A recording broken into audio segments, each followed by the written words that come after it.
Okay, so I just rewatched Circle on Netflix. It's like a psychological sci-fi movie. The crux of it is basically these 50 people wake up in a room. It's like a circle. And in this room, there's all these crazy symbols on the floor and there's these arrows. And every 2 minutes, someone gets eliminated by like a ray of energy that emits like from the center of the circle. And eventually the 50 people in this room, they figure out that they can actually control or vote for who gets struck next and eliminated. So eventually the people in the room, based on their own bias and their values, they start choosing who goes next. Like the crazy thing is first they're like, okay, all the old people are gonna go next because they were closer to dying than everybody else. And crazy justifications like that take place where basically they create groups and basically social and tribal values come into play.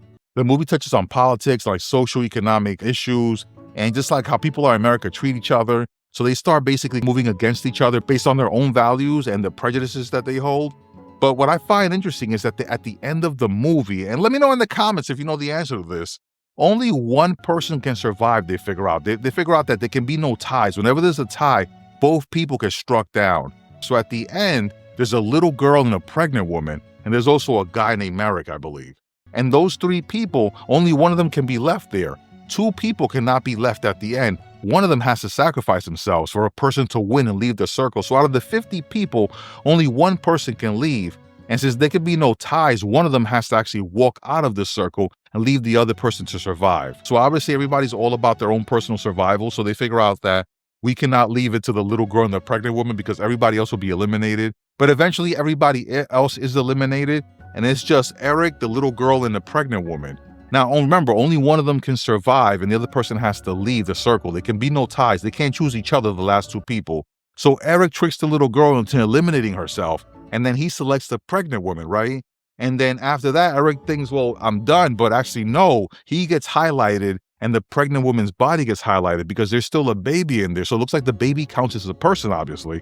So there's a tie there and both of them will be eliminated. So he chooses the baby. So Eric is there and eventually you see that he gets transported back to the ground and he meets up with the survivors, which is mostly made up of pregnant women and children because people's values, right? Pregnant women and children are usually the first ones on the lifeboat. So it makes sense from a value standpoint that those are the people who were selected in all these rooms. But this doesn't jive because it kind of breaks the rules of the movie. In the movie, they tell us that two people cannot be left and they can't select each other because there'll be a tie and they'll both be eliminated. So one of them has to sacrifice themselves and leave the pregnant woman to survive, right? To be the last remaining one in the circle. But if Eric and the pregnant woman, when he selected her and he was left there and there was still a tie between the pregnant woman and the baby that the pregnant woman was carrying, how is it that the pregnant woman could be left as a survivor in all the other groups? Because when Eric walked onto the street and he saw the other survivors, there were pregnant women there. And from Eric's own experience in the circle, he had to select the pregnant woman not once, but twice because of the baby.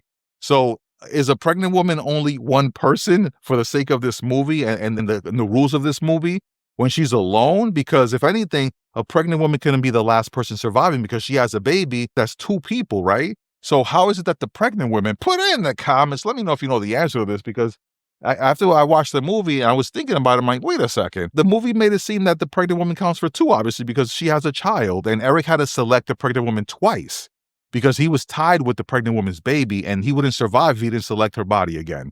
So how is it that the pregnant women were on the street then, and they survived if they count for two? Like, one of them would have to leave, right? Doesn't that break the rules of the movie? Put it in the comments. Let me know if you know what I mean, because I can't get around that point. But it's a really interesting movie, and Circle's a great example of a movie in a bottle, right? Like Saw, that takes place in one room, or even The Master, Alfred Hitchcock's Rear Window, which takes place mostly in one room. So while looking up this movie, I was reading that that they were influenced by the 12 Jurors, which is, I believe that's the name of the movie, 12 Jurors. That's also a movie that's a movie in a bottle that takes place in one room. And I think they definitely met that intensity.